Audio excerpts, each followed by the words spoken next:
abantu benshi ndetse nushaka gushyiramo n'abantu uzi neza ko bize amashuri menshi cyane iyo babajije ikibazo kigira kiti ese Vatikani yizihiye iki batazuyaje ndetse bafite n'amakonfidensi menshi cyane bagusubiza bakubwira ko Vatikani ari agahugu gato kari rwagati mu mujyi wa Roma kayoborwa na Papa Francisco ndetse kakaba n'icyicaro gikuru cya Kiliziya Gatolika. Ego nibyo rwose, ariko nanjye ntarasoma ibitabo bigera kuri 5 byose bivuga ku mabanga abitse Vatikani cyangwa se The Secret of Vatican. Ndetse nkaho bidahagije ntarenzaho article nyinshi z'abashakashatsi zanditswe mu binyamakuru nka Washington Post, Le Figaro, New York Times na France 24. Hagiye kwirarira nanjye ni gutyo nari bugusubize rwose. Ariko wowe uri kureba iyi video ugiye gukuba gatatu mu bumenyi kurusha ndetse nabo ubona ngo bize amashuri menshi cyane. Ugiye kumenya ko nka Vatikani ari agahugu gato ndetse gato cyane gafite hegitari 44, abaturage batageze ku 1000 ndetse gafite n'igisirikare gikaze. Gusa umugeni toto cyane rwose ukurikije ibyo ugiye kwiyumvira muri iyi video. Uyu mujyi wa Vatikani ubitse amabanga menshi cyane kandi ateye ubwoba ku buryo muri aka kanya yumvisha ashobora no kuba yahita gukura umutima. Imbaraga z'amabanga Vatikani yibitsemo indani umuntu wese uzumvishe kuva ku mwana w'igitambambuga kugeza ku musaza rukukuri arikanga ndetse agakuka umutima. Uyu munsi rero reka dufata akanya twinjira imbere muri Vatikani cyangwa se twinjira imbere muri Kiliziya Gatolika turebane hamwe amabanga ateye ubwoba ahishe Vatikani idashaka ko tumenya. Sicyo nakubwira cyo aya mabanga ateye ubwoba. Ibanga rya mbere riteye ubwoba rihishe Vatikani Kiliziya itifuza ko wamenyaho n'akantu na gatoya nta rindi ni amabonekerwa yabereye i Fatima mu gihugu cya Portugal. Ubwo Bikira Mariya yabonekeraga abana batatu i Fatima ari bo Lucia, Francisco na Jacinta. Icyo gihe aba bana bahawe amabanga 3 na Bikira Mariya ndetse abo bana baragiye bayagira ibanga. Hashize igihe abana 2 muri ba 3 baje gupfa, noneho hasigara umwana umwe wenyine.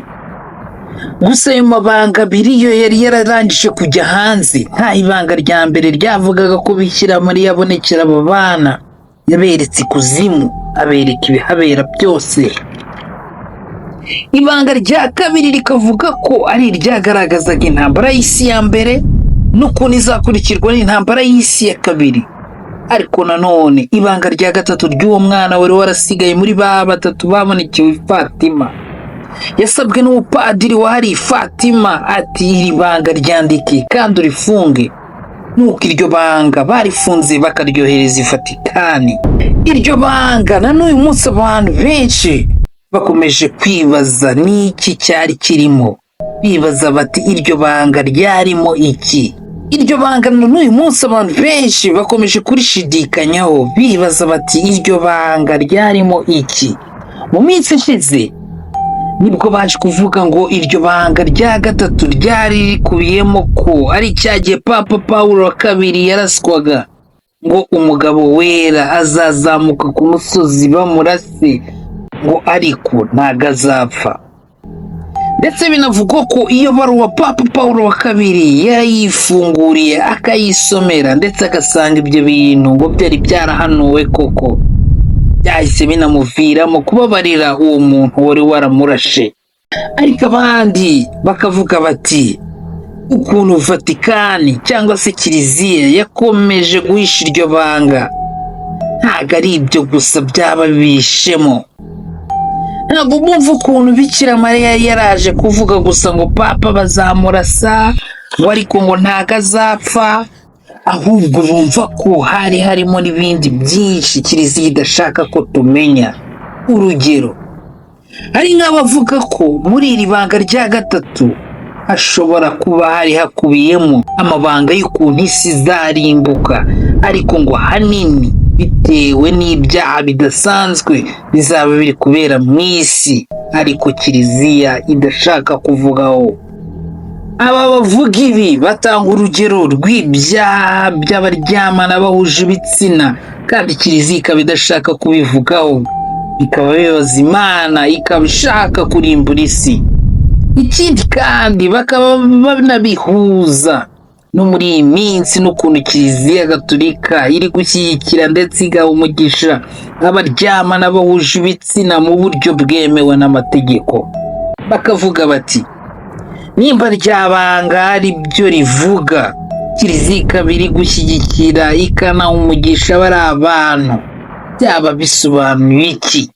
Cyangwa se byaba bishatse kuvuga iki? Itangazo ryihutirwa. Iyi YouTube channel yitwa Namonyo. Nawe waba umwe muri twe ukakirwa nk'umufatanyabikorwa w'iyi YouTube channel ndetse ukaba uwa mbere mu bayifashije kwandika amateka atarakorwa n'umuntu uwo ari we wese hano kuri YouTube, ubinyujije kuri 0787979084 ku mazina ya Nshimiyimana Felix. Ndetse hari n'ubundi butumwa wifuza kutugenera by'umwihariko, iyi nimero wanayitwandikiraho kuri WhatsApp. Nta message n'imwe tudusubiza kandi ni ubwacu directly tukwikiriza bidasabye ko bica mu zindi nzira. Muri make rero uri ahantu hanyaho heza kandi hizewe, biroroshye rero. Ku mwanya wa kabiri w'ibintu Kiliziya itifuza ko wamenya bibitse Vatikani, turasangamo Kiliziya yitwa Basilica Saint Pierre. Ni Kiliziya nini ndetse iteye amabengeza. Aha niho hari idirishya Papa asomera mu misa. Gusa munsi y'iyo Kiliziya hashyingwemo umurambo wa Mutagatifu Petero. Petero mvuga hano ni wa wundi wari intumwa ya Yesu. Uyu muri Bibiliya batubwira ko azaba ari ku marembo y'ijuru. Gusa ntabyera ngo de. Uyu niyo kandi wihakanye Yesu cyangwa se Yesu inshuro 3 zose bikagera naho isakibika. Aha nyine hubatse iyi Kiliziya ya Saint Pierre. Ni naho hari hubatse umujyi witwaga Romanopolis muri Roman Empire. Ukaba wari umujyi w'abapagani benshi cyane. Mu mwaka wa 64 nyuma ya Yesu, nibwo inkongi y'umuriro yaje gufata uyu mujyi urashyura kongoka. Umwami w'abami witwaga Nero amaze kubona ko uyu mujyi wafashwe n'inkongi y'umuriro, kubera uburyarya n'ubucakura yari afite, yashatse uburyo yakwepa iki kirego. Yahise avuga ati hari ahantu kuba hahiye, nta bandi bantu bahatwitse uretse abakristo. Wibuke ko mu mwaka wa 64 nyuma ya Yesu uyu mujyi wari utuwe n'abapagani benshi cyane. Uwo munsi abakristo benshi barishwe, ndetse muri abo bakristo benshi bishwe harimo na Petero intumwa ya Yesu. Ndetse icyo gihe Petero bamwishe bamubambye ku musaraba nka Yesu. Ko iminsi yicumaga ubukristo bwagiye bwaguka. Ndetse umwami w'abami witwaga Constantine wari ufite ubwenge bwinshi yarebye kure aravuga ati abakristo benshi dukomeje kubica kandi nabo bakemera gupfa. Ati ubanze ibintu bemera babitsimbarayeho. Ati reka tububakire Basilica ariko tuyubake neza hariya hejuru yaho Petero akinguye. Nuko noneho mu mwaka w'1500 Basilica yitwa Saint Pierre Mutagatifu Petero iriya tubona yaje kujyaho. Iyi Saint Pierre Basilica ntabwo abakristo bayibona nk'inzu nziza gusa, ahubwo banayibona nk'urwibutso rwiza rubibutsa abakristo bahawe Imana icyo gihe mu bwami bw'Abaroma. Ibanga rya kabiri rikomeye Kiliziya cyangwa se Vatikani batifuza ko hari undi muntu n'umwe wabirimenya, ni umupapa w'umugore witwaga Joan. Kiliziya Gatolika yagize papa w'umugore witwaga Joan, amazina ye bwite akitwa Angelicus. Uyu mupapa Joan yaje babona ari umugabo afite ubwenge bwinshi, ashoboye kandi ari n'umuntu witanga cyane. Biza kurangira ariho muntu Vatikani igize papa, ariko ntago bari bazi ko ari umugore wari waraje ariko yarihinduye umugabo ku buryo yabajijije ku bintu byose. Amakuru yizewe avuga ko uyu papa Joan yabaye papa igihe kigera ku myaka 2.